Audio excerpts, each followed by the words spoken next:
Ronnie Arnold's my guest. I'm going Greyhounds this morning as we wheel our way through the Golden Easter egg heats this Saturday night at Wentworth Park. Heat number 6.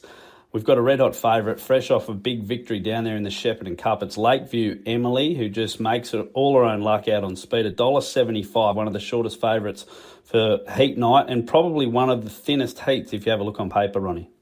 Yeah, you're probably right there, Simon. And look, this is where this meeting's absolute great for the punters, Simon. There's a lot of value. It's a bit of a favourites night because the grades are a little bit mixed. You've got the good dogs in with some of the fourth graders and that sort of thing. So you're taking good value. This is the only odds on for the evening, Lakeview Emily. Form has been outstanding. Obviously got to be able to like Wentworth Park on the traditional sense. Greyhounds like August Bob and Zigzag Man, they've been round there in smart times over their career. The one in the pink, Tayamina for the Lords, well, the Lords are just on fire at the present moment with their kennel. You couldn't possibly leave it out. You've probably got to tip Lakeview Emily just on sheer ability, but I wouldn't necessarily say, $1.75 is the price. Let's keep going to heat number 7, and Poor Oswald, or a dog for Mark Delridge, who, and credit to Mark, does a lot of Ks, getting his dogs up and back. He's always a prominent fixture at Wentworth Park, considering how hard the travel is. And you go down the page, you see probably, if not the most informed dog in New South Wales, maybe the most informed dog in the country, and Good Odds Cobber out there in box 7. Yeah, that's a special one. This series for Frank and Tracy Hurst, you just can't have a greyhound in better form than Good Odds Cobber.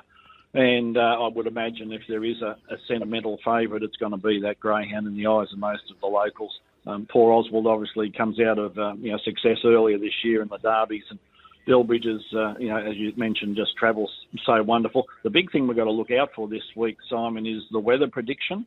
Sydney's supposed to get something like 3 inches of rain from Friday night to Saturday night. That can play a little bit of a difference as you get towards these later races. We just got to hope it's not too severe for everyone, for the people as well as the dogs and track. But it is something punters have just got to take note of. We've got 2 heats to go.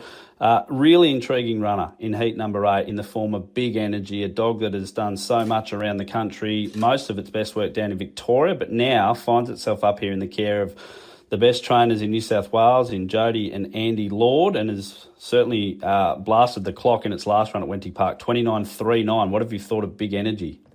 Oh, no, he's huge. And look, his career's been wonderful. As you mentioned, prepared by the Lords, and you can't find better in New South Wales for that. You probably can't find better in Australia than that wonderful couple. And again, a greyhound that's been amongst the best of Group 1 racings. He knows what it's all about. Yes, he sort of hasn't stepped into these sort of grades in recent times, but the dogs don't know who they're necessarily racing. Again, he's got box 5 outside of him as vacant. And again, it's not an over-strong race. All the dogs on the inside of him have got nowhere near the times on the clock that he has. Peter Lagoggiani's Nat El Sheba's, again, a greyhound that if it can do the right thing in the first 50 metres, will certainly can run time, but it does tend to find a little bit of trouble, Sheba. And, Big Energy, you got to look at its last 2 runs at Wendy's, taken to it absolutely enormously. And once you get greyhound, Simon, that sort of like Wentworth Park, they just grow with it. And, Big Energy's going to certainly push through the following week, I would have to guarantee it. We'll finish off with heat 9. It's race 10 on the program. Current favourite, Colac Kid, $3.50 for the Sharp Kennel. And the market doesn't really know which way they want to go with this one. It's a pretty open heat to finish off. It certainly is. Certainly out of all of them, it's probably the most difficult for a punter. And quite often at Wentworth Park, box number 8, if you jump and run, it's a handy box to have. So you'd probably lean towards Colac Kid on its current form. It's 3 wins out of its last 4 starts. But again, Hayley Gilbert's greyhound, Sinaloa Girl, it's another that's had huge form, 2 wins and 2 places, 2 runner-up checks in its last 4. Drawn in box number 4, there's not a great deal of pace around it. Obviously, box number 5 outside of it's vacant to start with. So, again, it's certainly right in the mix. It's probably going to be around about the old-fashioned 9-2 price, around $4.50 or something. I would see the winner come out of those 2, but if Colac Kid steps and handles the first bend at Wentworth Park, you'd think it would probably have the best ability to get home in the final event.